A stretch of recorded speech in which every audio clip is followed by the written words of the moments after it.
So the One Punch Man webcomic has returned. I think the last chapter was like 10 months ago, so it's understandable if you don't remember what's going on. I will catch you up to speed, of course, but in this chapter, we straight up see Metal Knight fighting for the first time. I mean, we've seen like his robots fight, but I mean like Dr. Bufoy himself finally fights for the first time in the series. And it's pretty wild. He's going against Child Emperor. They're having like a serious fight in this chapter. It's pretty wild.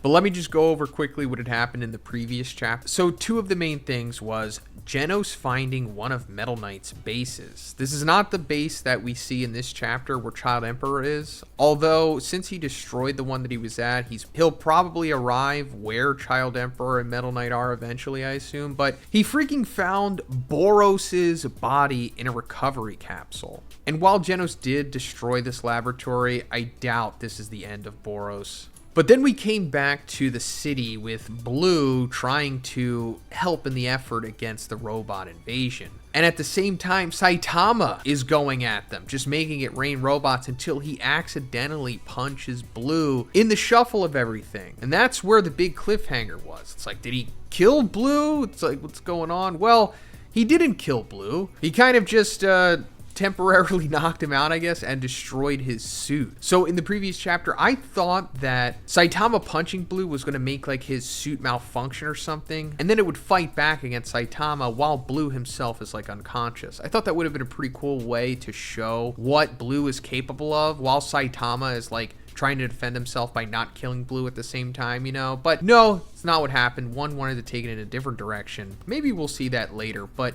like I said, Blue's suit is destroyed here. And Blue, of course, remembers who Saitama is. He's been following him since the beginning of this arc, since he saw him help Amai Mask in his monster form escape. And he knows that Saitama is like the one above all in the Hero Association, essentially. So he's asking him to join forces, and Saitama's like, nah, actually, you should probably go home in case I hit you by accident again. And Blue's like, nah, I could still fight. Let me do something. Even though my suit's destroyed, I could still fight. And that makes me wonder, like, how strong is Blue without the suit? I mean, this is one of the things that we've been speculating about since Blue was introduced, but one hasn't really ever made it clear. I mean, he will eventually, but I'm mainly interested just to get more insight into Blast, because we still don't know, like, what Blast is, if you know what I mean. Like, is he an Esper? Is he a mob psycho thing? Like, what is he? But after that, we're coming to Pig God. Throughout this arc, we've just been seeing like what the random S-class heroes are doing in this big robot invasion, and they're all doing their own thing, you know, taking down robots or maybe fighting like another Neo leader or something. But Pig God's just chomping away at monsters and robots, and we also see that now that the Neo heroes' suits have turned on them and now, you know, forcing them to fight, they're also fighting against Pig God and the other S-class heroes, as we've seen before. But Pig God just not even caring about them, which is hilarious. Like, they're just punching him and he's just standing there like eating a crab monster. This is like classic One humor. I love it.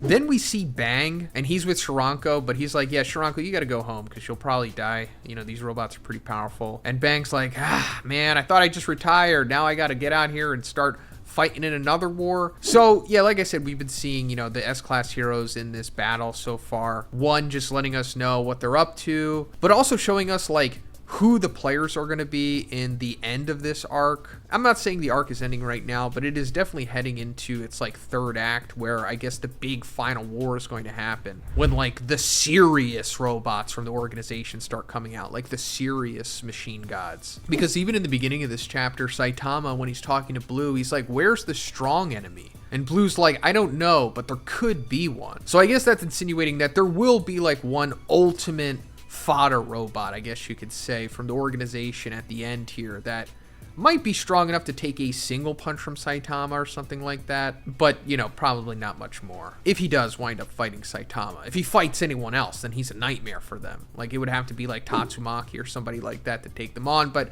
as we know, Tatsumaki is not here. She has been sent to deal with a rogue Esper organization. But first, guys, have you ever wanted to talk to your favorite anime characters? Well, now you can with Talkie. It's an AI chat box with over 100,000 characters of different personalities and voice tone. I mean, check it out. I was able to talk to Nami. Are you for real asking me out for a beach date? You probably do it to see me in bikini. Then can I see you in your bikini? Not a chance. It's not like I'm going to just put on a bikini for you or anyone else. Then let's go on a date. And what do I get out of it? You'll get a paid meal and a great time. A meal? That's all? I said a great time too. Then I ran into Deadpool. Deadpool landed in the backyard of your house. What are you doing here? I saved you from the gangs, remember? I think you're gaslighting me. Why would I do that? Eats Rose. Did you just eat that? Then after running away, I found Makima. I am Makima. My knowledge and abilities make me an indispensable ally, though some find my methods troubling. And you are? Hello, I'm Zhoniin. Would you like to go out on a date? I am intrigued by your directness. However, before I consider your offer, I have a few questions for you. Ask away. What are your intentions with me? Are you simply interested in a casual fling or something more long-term? So guys, if you want to have fun like I am, you can download the Talkie app for free by using the link in my description. Thanks, guys. But now we're coming into what the rest of this chapter is about, and it is the continued battle between Child Emperor and Metal Knight. As we saw back in, I think it was like chapter 148, when Child Emperor first confronted Metal Knight. He found where he actually was, which is like wild. Child Emperor fully believes that Metal Knight is responsible for this robot invasion, since he was able to analyze their data and see that most of it is like proprietary stuff that only Metal Knight himself had developed. So naturally, he's come to the conclusion that Metal Knight is responsible for all this. He's also like eating this lollipop that increases his brainwaves, but also makes him like crazy essentially. So he's definitely not in the right mind during this sequence. Like, Child Emperor has gone full Alex Jones against Metal Knight here. And let me just also put it out there for anyone who doesn't know my stance on this. I don't think Metal Knight is responsible for all of this. And while he just straight up doesn't say that he is innocent, I think he just kind of talks around it because he wants to mess with Child Emperor. But it's also one, not wanting to like reveal everything at first, because if he automatically just says, oh yeah, Metal Knight's innocent, Child Emperor is wrong, then there's like no stakes and there's no tension. So he's trying to draw this all out, of course, which is masterful in the way that it should be done. But they keep having this back and forth, trading insults, both trying to prey on each other's insecurities. Child Emperor trying to get Metal Knight to admit that he is responsible for this, while Metal Knight is straight up dodging all of the questions, messing with Child Emperor by not giving him a straight answer and continuing to insult him. And it gets to the point where Metal Knight is like, you know, you could just keep instigating me. I'm not going to give in. However, I'll give you a warning. You know about your friends, right? From cram school? Like, how are they? It's like you were communicating with them, right? Didn't you think that that would be intercepted? So what he's talking about here is back in chapter 147, like when Child Emperor was on his way to Metal Knight's lab, he got a call from his friends from quote-unquote cram school. They're like other child geniuses the way that Child Emperor is. Although they're not on his level, they're still pretty smart and capable. And they essentially wanted to help Child Emperor out with this robot invasion. They're like, you know, we'll run simulations, we'll do what we can, we want to come help. And Child Emperor's like, no, you're going to freaking die if you come out here. And apparently they did not take the message, and they actually did go out into the city trying to help, but they wound up getting defeated by the robots. And of course, this continues to make Child Emperor think that Bafoy is responsible for all this. And not only that, but also for hurting his friends. And Child Emperor's like, wait, what did you do with them? And Metal Knight's like, of course I captured them alive, though they did put up quite a fight. So that's really interesting wording there. I think this is one cleverly disguising Metal Knight saving them for actually kidnapping them. Because he's like, of course I captured them alive, although they did put up quite a fight. So obviously Metal Knight sent his robots there to pick them up. And since they're robots, these cram school kids don't really know the difference between the organization robots who are fighting them and then random Metal Knight robots that are coming after them. So naturally they're going to attack them, of course. And I doubt Metal Knight was like, I'm here to save you for your safety and protection. He probably didn't say anything. So this is all going to be revealed that Metal Knight actually saved them from, you know, further getting hurt by the robots or getting killed by them or buildings collapsing or whatever. So then it just gets to the climax and Child Emperor's like, you know what, I'm arresting you. Enough of this. And Metal Knight's like, all right, go ahead, try. Let's see what you got. And Child Emperor unleashes all of these like robotic floating hands, which I find really cool. We haven't seen this in the manga. And Metal Knight points out that they're controlled by his brain waves, and that's why he wound up eating that candy in the first place. Although, of course, it gave him the side effect of being all crazy, but it allowed him to handle this weapon better. And Bufoy's like, all right, bet. And then he reveals that he has a battle suit. Now, this battle suit looks similar to the Neo Hero stuff, but different. As we talked about, the Neo Hero's battle suit came from Metal Knight's data.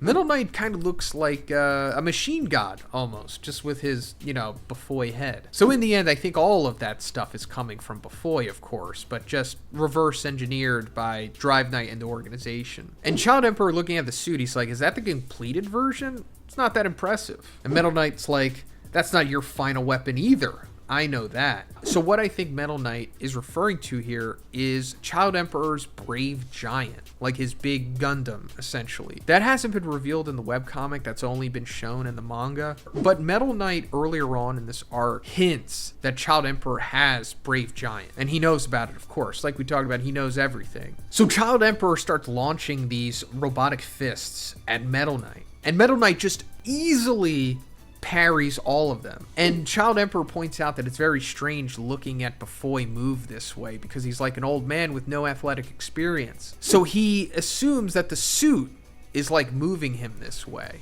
And then he also thinks that this is kind of dumb of Bufoy to do this. Like, why does he have to wear the suit himself? Why can't he just have an operated or autonomous robot like he would use before? And Child Emperor's like, that's fine. My brain tracks patterns and accelerates the rush without hesitation, and then he just hits him with what he calls infinite punches. And Bufoy's like, all right, cool, well, check this out. Energy shield. But then Child Emperor busts through that. It surprises Bufoy, and he just knocks him around and, like, breaks his neck.